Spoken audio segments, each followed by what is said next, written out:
Bonjour à toutes et à tous, vous êtes bien sur Derrière le Sport pour la Season Review 2010 de Formule 1. Aujourd'hui 18 avril, 4e rendez-vous de la saison, rendez-vous sur le circuit international de Shanghai pour le Grand Prix de Chine. Après le Grand Prix de Malaisie, c'est toujours la même écurie qui mène au championnat. Ferrari mène le constructeur et le pilote, mais il y a eu un changement, ce n'est plus Fernando Alonso, le leader du championnat pilote, mais Felipe Massa, tandis que Sébastien Vettel, avec sa première victoire de la saison, s'est rapproché de la tête du classement, lui qui aurait dû l'avoir sans sa malchance mécanique depuis le début de la saison. En arrivant en Chine, la plupart des équipes s'accordent à dire que les favoris de ce week-end seront les McLaren avec leur système de réduction de la traînée, le F-Duck. C'est un petit appendice qui est posé sur l'aileron avant et en fait le pilote le bouche avec sa main ou non, c'est à la discrétion du pilote et ça permet de bloquer le flux d'air et d'augmenter la vitesse de pointe dans les lignes droites.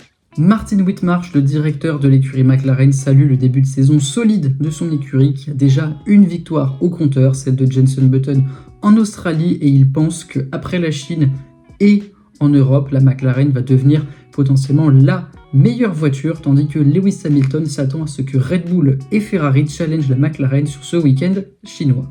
Jenson Button, quant à lui, n'est pas forcément très confiant en les capacités de sa voiture pour la qualification. En revanche, il sait qu'il dispose d'une très bonne voiture pour la course, son domaine favori.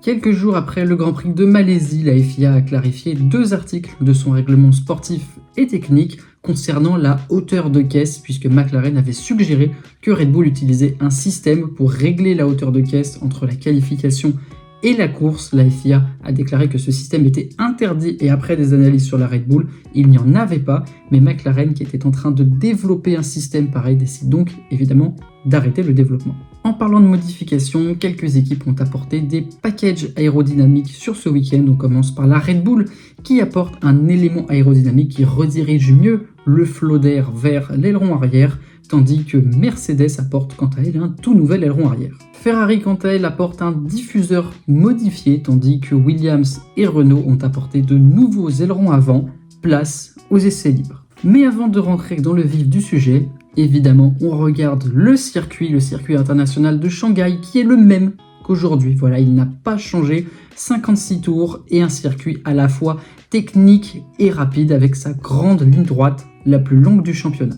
Première séance d'essai libre et c'est Jenson Button qui mène la meute devant Nico Rosberg et Lewis Hamilton, les trois qui se tiennent en 1/10. Derrière, il y a un gouffre avant de retrouver Michael Schumacher à presque 9/10, puis Sébastien Vettel et Robert Kubica. À noter durant cette première séance d'essai libre le remplacement de Vittorio Lodi par Paul Di Resta qui va une nouvelle fois faire cette première séance d'essai, tandis que l'on a un crash assez inhabituel. À quelques minutes de la fin de séance, alors que Sébastien Buemi freine pour prendre l'épingle qui suit la grande ligne droite, ses pneus décident de prendre leur indépendance et Sébastien Buemi tire tout droit. Alors ce qui est très drôle, c'est qu'on le voit quand même essayer de tourner le volant alors qu'il n'a plus de roues avant. C'est un impact qui n'est pas très violent mais très impressionnant. On apprendra par la suite que c'est son porte-moyeu qui a explosé au moment du freinage. Lewis Hamilton qui prend la tête des débats pour la 2e séance d'essai libre devant Nico Rosberg et Jenson Button. Michael Schumacher est 4e devant Sébastien Vettel et Mark Webber. Le samedi matin, c'est Mark Webber qui prend la tête des débats devant Lewis Hamilton et Sébastien Vettel. Jenson Button est 4e, Fernando Alonso replace Ferrari tandis que Nico Rosberg est toujours en embuscade, place aux qualifications.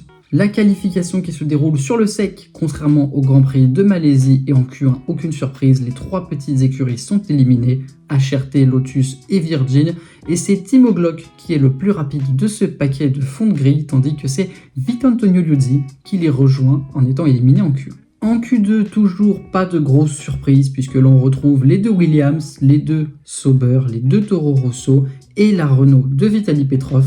Place à la Q3 après 2 séances qui ont été dominées par Lewis Hamilton.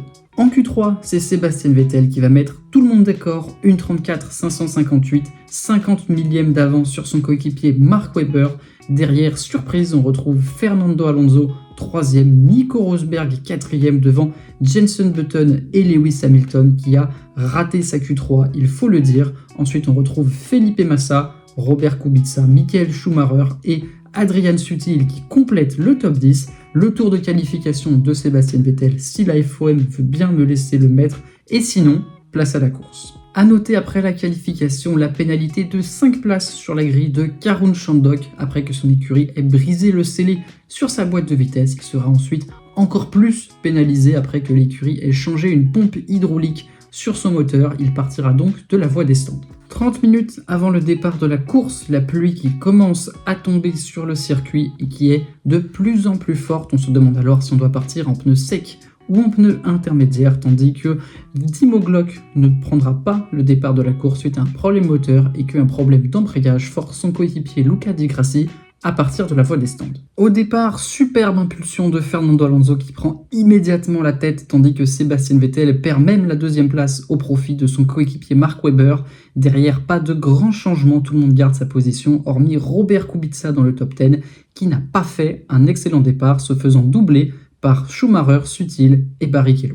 Au virage 4, c'est le chaos. Liuzzi qui perd sa Force India sur le freinage et va aller percuter la Toro Rosso de Sébastien Buemi, qui n'avait rien demandé, emportant également avec eux la Sauber de Kamui Kobayashi, tandis que Nico Hülkenberg se sort miraculeusement de cet accrochage. Puis la réalisation décide de revenir sur le départ de Fernando Alonso, qui n'est pas légal. L'Espagnol a volé le départ, il est parti avant que les feux soient éteints et devra servir une pénalité. Dès la fin du deuxième tour, sous safety car, avec la pluie qui s'intensifie, beaucoup de pilotes choisissent de plonger par la voie des stands, parmi eux Alonso, Webber, Vettel, Massa, Hamilton, Schumacher, Hülkenberg, Trulli et Karun Chandhok, ainsi que Nico Hülkenberg prennent ce pari. A noter que Vettel a énormément perdu dans la manœuvre après s'être fait bloquer au stand par son coéquipier, qui a eu un arrêt une nouvelle fois très long. Vettel ressort dernier du paquet de tête à cet arrêté. La réalisation qui nous montre également à quel point les pilotes étaient hésitants à rentrer. Lewis Hamilton qui a plongé au tout dernier moment dans la voie des stands, peut-être même trop tard, ça ne lui vaudra pas de pénalité, mais la manœuvre était presque dangereuse. La tête de la course revient à Nico Rosberg pour la relance. À la relance, Alonso et Sutil, qui s'est arrêté dès le premier tour, passent leurs concurrents comme s'ils étaient arrêtés sur la piste. Ils fondent sur la tête de course, tandis que derrière, Webber a plus de difficultés à faire sauter Jaime Alguersuari. Au cinquième tour, Alonso et Sutil se sont fait rattraper par les pilotes qu'ils ont doublés. Il ne pleut plus ou pas suffisamment sur le circuit et leurs pneus sont juste morts. Ils plongent dans les stands pour repasser sur des slicks, tandis que derrière, une bataille s'engage entre Vettel et Hamilton, et elle va se prolonger dans les stands. L'arrêt chez Red Bull est plus rapide que celui chez McLaren, et Vettel ressort juste devant Hamilton qui touche l'arrière de Vettel, qui drift dans la pit lane. C'est vraiment un duel de fou, mais Vettel ressort devant. 8e tour, et alors que Fernando Alonso a effectué sa pénalité, on se retrouve dans une bataille Trulli, Webber, Vettel, Barrichello, Hamilton. Trulli qui ne s'est pas arrêté et qui n'a rien à faire ici se fait passer par 4 voitures en 2 virages, tandis que plus loin dans la ligne droite, Lewis Hamilton se débarrasse de Rubens Barrichello et que Vettel va mettre la pression à son coéquipier. Au tour suivant, Vettel va se débarrasser de son coéquipier au bout de la ligne droite des stands, Lewis Hamilton qui va effectuer la même manœuvre au tour suivant, et nos compères qui vont foncer sur Heikki Kovalainen, 8e, qui lui non plus n'a rien à faire ici. À l'entame du 11e tour, Vettel et Hamilton se débarrassent du Finlandais et partent à la chasse d'Adrian Sutil qui avait posé beaucoup de problèmes à Hamilton en Malaisie. Mais cette fois-ci, Adrian va être l'allié de Lewis Hamilton, car alors que Sébastien Vettel tente de lui faire l'extérieur à l'épingle en bout de ligne droite, Sutil emmène Vettel au large sur la piste humide et Lewis Hamilton croise à l'intérieur, passe les deux d'un coup. Il prend 2 positions en un virage, tandis que Sutil continue de défendre sur Vettel. Au 13e tour, Vettel passe la Force India à l'épingle, mais Hamilton a pris le large et Webber est revenu dans ses échappements, profitant de la manœuvre de Vettel pour passer lui aussi la Force India et être dans les échappements de son coéquipier. Au 16e tour, alors que l'on annonce à Rosberg le retour de la pluie dans quelques minutes, Hamilton s'attaque à Schumacher à l'épingle, Schumacher qui parque sa Mercedes au point de corde et qui garde l'avantage sur l'anglais. Au tour suivant, Hamilton qui passe dans la ligne droite cette fois-ci, mais Schumacher qui replonge à l'épingle. Lewis avait anticipé, ouvert la trajectoire et recroise sur l'Allemand. Il est désormais 6e, mais Vettel est revenu sur lui. Il a perdu beaucoup de temps dans la bataille. Vettel qui se débarrasse de Schumacher au 18e tour. Schumacher qui n'oppose pas une grande résistance à son compatriote, tandis qu'au tour suivant, coup de théâtre, Nico Rosberg, leader de la course, est doublé par Jenson Button.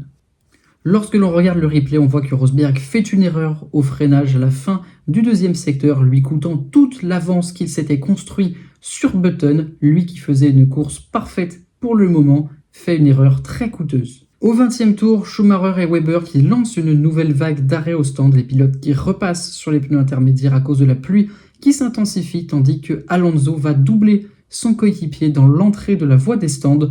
Oser, mais ça s'appelle prendre l'ascendant psychologique. Au 21e tour, ce sont les leaders qui s'arrêtent, Nico Rosberg, Jenson Button, Robert Kubica, tandis que Jaime Alguersuari repasse par la voie des stands, lui qui s'était arrêté au tour précédent, mais s'est accroché avec Bruno Senna, cassant son aileron avant et devant repasser par la voie des stands, les débris provoquant la sortie de la safety car. 25e tour et avant la relance de safety car, on retrouve dans l'ordre Button, Rosberg, Kubica, Petrov, Schumacher, Webber, Hamilton, Vettel, Sutil et Alonso dans le top 10. Button qui d'ailleurs fait une relance extrêmement dangereuse en stackant le paquet, une relance qui va coûter très cher à Mark Webber.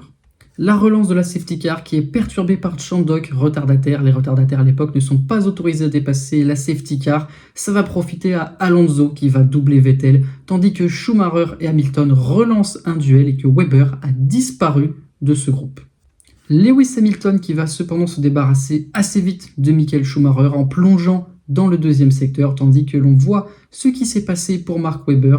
Il a été poussé au large par son coéquipier et Lewis Hamilton qui se battait dans le dernier virage, lui était sur l'extérieur et a été forcé d'aller en dehors de la piste, se retrouvant désormais en dehors du top 10 derrière Felipe Massa. Au tour suivant, Sutil et Alonso qui passent Michael Schumacher qui semble à l'arrêt sur la piste, tandis que Hamilton va doubler Petrov au même endroit qu'il a doublé Schumacher. Il va se lancer à la poursuite de l'autre Renault de Robert Kubica qui est actuellement 3e. 29e tour, on a désormais passé la mi-course et Hamilton qui monte sur le podium en se débarrassant de Kubica à l'épingle, tandis que derrière, Alonso effectue la même manœuvre sur Adrian Sutil. L'Espagnol est désormais 6e.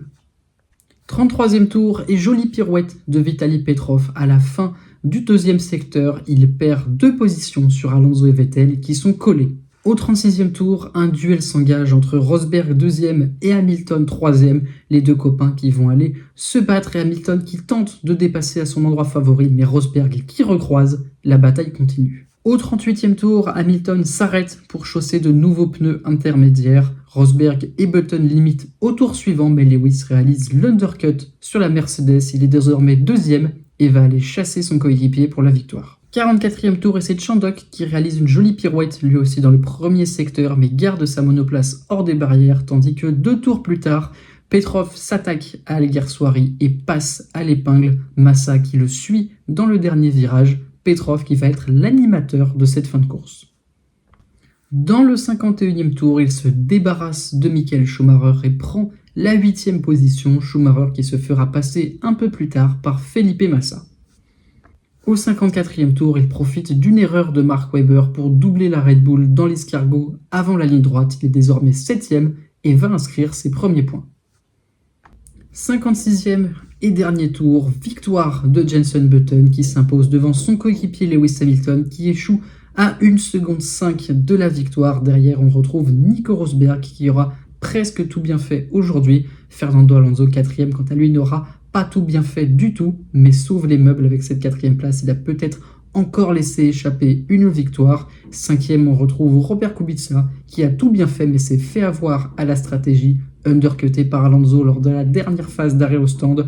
Sébastien Vettel termine 6e devant Petrov, Webber, Massa et Schumacher qui complètent le top 10. Nous avons un nouveau leader au championnat et c'est Jenson Button qui mène la meute avec 60 points, 10 d'avance sur Nico Rosberg, extrêmement régulier depuis le début de la saison et ça paye. Derrière, on retrouve à égalité Fernando Alonso et Lewis Hamilton à 49, puis Sébastien Vettel à 45. Le grand perdant de la journée, c'est Felipe Massa qui passe de premier à 6e au classement avec 41 points devant Robert Kubica à 40 et Mark Webber à 28 qui marque vraiment le pas parmi les écuries de pointe. Au constructeur, c'est McLaren qui prend la tête avec 109 points devant les 90 de Ferrari. Derrière, on retrouve Red Bull à 73, puis Mercedes toujours en embuscade à 60, tandis que Renault semble seul dans un no man's land en 5e position. Les McLaren, qui étaient les favorites de ce week-end, ont finalement fait le doublé, pas de la manière imaginée après une course perturbée par la pluie, les safety cars et les très nombreuses stratégies. Les Red Bull en revanche sont une grande déception, eux qui avaient verrouillé la première ligne et qui terminent loin. Encore une fois, des problèmes de stratégie, de communication, les Red Bull qui ne sont pas optimales et les Ferrari qui sauvent les meubles. On se retrouve le 9 mai pour le Grand Prix d'Espagne, retour de la Formule 1 en Europe. D'ici là, n'hésitez pas à liker la vidéo, à vous abonner, à la partager, à vous abonner également à mon Insta et à mon TikTok dans la description. Et moi, je vous dis à très vite pour de nouvelles vidéos. Ciao, ciao.